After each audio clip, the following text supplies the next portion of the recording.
काय चाललंय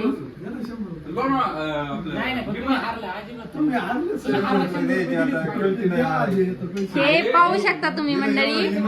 पाऊस ए थांबा, पाणी आलं एवढ्या वर्षातून पाहिलं काय दिवसा ढवळ्या तुम्ही चुप बसा आता. तुम्हाला हे समजत असं दिवसा ढवळ्या निवांत माणूस फक्त पावसाळ्यातच बसू शकतो है ना. इतका पाऊस चाललाय नाही ती इतकं डिस्कशन एवढ्या दिवसा ढवळ्या 12-1 वाजले असते. लोकांची माणसं किती कामात असते ना आता सध्या दुपारची वेळ आहे. आम्ही कामात आम्ही काही थोडे विचार करून हे करतोय. विचारवंताचे विचार खूप मोठे आहे ना. एवढं ताजं पाणी भेटतंय वारकऱ्यांना. मग काय, कारण की आज आहे काय आज हो काय आळंदीचं ज्ञानेश्वर महाराजांचं पंढरीला प्रस्थान आहे. आणि पाऊस तर इतका लागून आहे ना. सकाळी आम्हाला सकाळी पावसानेच उठवलंय. म्हणजे सकाळी 7 वाजल्यापासून पाऊस जे चालू आहे ना. हा हा आता 12 ते 1 वाजलेले आहेत तेव्हापासून पाऊस चालू आहे. ती नदी पाहू शकता तुम्ही, इंद्रायणी. इंद्रायणी नदी इतकी वाहती का नाही, खतरनाक पूर आलेला आहे. म्हणजे एक मोठा पूल म्हणलं तरी पाण्याखाली जाऊ शकतो इतका पूर आलेला आहे. पाहू शकता आमचा रूम मधला व्ह्यू. आणि आम्हाला जायचं होतं प्रस्थानला. डायव्हर्ट फुल केलेलं आहे ना वरून. आणि यांचं तेच डिस्कशन चालू वाटतंय. चला जायचं का आपल्याला कुठं प्रस्थानला. थोडा पाऊस उघडत ना. पाऊस सकाळ दुरून नाही उघडला. आता काय वाट बघायची. हो का, आता बॅरिकेड्स आहेत ना इथवर लागले बरं का. आपण गाडी घेऊन जाऊ शकत नाही. पाऊ जायचं. लोक पंढरपूरच चाललं. आता ज्ञान देणार कोण आहेत थांबा मला? थांबा ज्ञान देणार मी तू आहे. थांबा. इथून आम्हाला आहे ना आळंदीचं मंदिर फक्त 2 किलोमीटर आहे.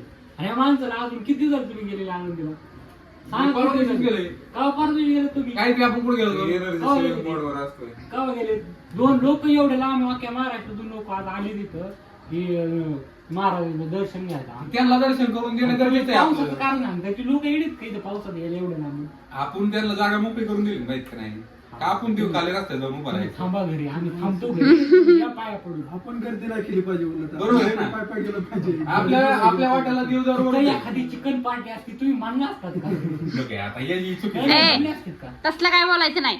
सांगतोय माझ्या नावाला बोलायचं नाही म्हणून. हा माझ्या नावाला बोलायचं नाही. तुला काय बोलायचं नाही. काय का करेन आम्ही फक्त ती नाव नको घेऊ आता. हा देवाचंच काढायचं आज. हम्म. घ्या खाणार आपलं हरिपाठ. हरिपाठी येत असतो तर मी यावरती असतो. इतक्या लांबून लांबून पाहुणे येते. पाहुणे म्हणजे वारकरी येते. आपल्याला इथलं इथं जायचं आहे ना. तुला आमचा प्रश्न चाललाय भीमा नदीचा उगम कुठे आहे? भीमाशंकर. हा भीमाशंकर हे बघ भीमा नदीचा भीमाशंकरलाच असणार ना. ही कोणती नदी? इंद्रायणी भीमा नेंद्रायणी गेली का? सांगा ऑडियन्स सांगा यांना. अहो इंद्रायणी नदी पुढे जाऊन हीच होती. स्कॅनर देतो मी, तुम्ही पैसे पाठवा. भीमा नदी पुढे जाऊन इंद्रायणी होती बरोबर आहे ना. अहो ही इंद्रायणी नदी पुढे जाऊन भीमा होती असं आहे ना. हा मोठं हा मग? आपण तिथं काष्टी पैसे ना तिथं सिद्धटेक पैसे. हा मग मिल होतो ना जरा. मग वेळीच म्हणतो. तर आता मी तुम्हाला आमचे तर आलेले पाहुणे दाखवते. हे बघा कालच आमचे तर हे पाहुणे आलेले आहेत. पण तुटली का जाऊ द्या काय.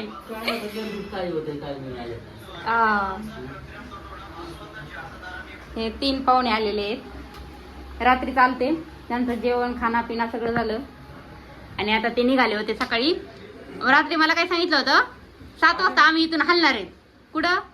आळंदीच्या दर्शनाला. जाग किती वाजता आली? आल्यापासून बघतोय का उठलं की पाऊसच बंद नाही. पाऊसच बंद नाही त्या. आळंदीला सुद्धा जाता येणार. 1.5 किलोमीटर असं आळंदीला सुद्धा जाता येणार त्यांना. आणि काल कुठून आलात तुम्ही? आम्ही काल देववरून. देववरून ना. हो देवचं झालं का व्यवस्थित दर्शन? व्यवस्थित दर्शन हो ना. मी भंडारनगरला दर्शन घेतलं आणि भंडारनगर कडून देऊचं प्रस्थान केलं. प्रस्थान केल्या आळंदीला परत इथं आलं 4 वाजता. हा हा हा. मग आता आजचं दर्शन जरा मुश्किल वाटतंय. काय त्याच्या मनात असेल तसं होईल देवाचं. मग काय मग काय नाही. आज सगळ्यांचं जरा अवघड होणार आहे. कारण की पूर इतका आलेला आहे की मोठा पूल सुद्धा पाण्याखाली जाऊ शकतोय. मोठा पूल पाण्याखाली गेला तर तिकडली तिकडे निकाडली इकडे. हा मग तीच होणार आहे. गेल्या वर्षी नव्हतं का झालं. आम्ही इकडे येणं नाही तिकडे येणं नाही. तसंच व्हायला बसलंय. तसंच व्हायला बसलंय आज. कारण की पूर इतका आलेला आहे ना. गेल्या वर्षी आम्ही पाहिलं ना त्या ह्याला त्या वरवंड्याला पाणी लागलं ना मोठा पूल पण पाण्याखाली जातो. गरुड खांबाचा पूल बराच हम्म. चला मग आता आपण जाऊन तर बघू पाहू चालतंय कुठपर्यंत काय पाणी आलंय, मुख दर्शन काय नव्हते का नाही. बरोबर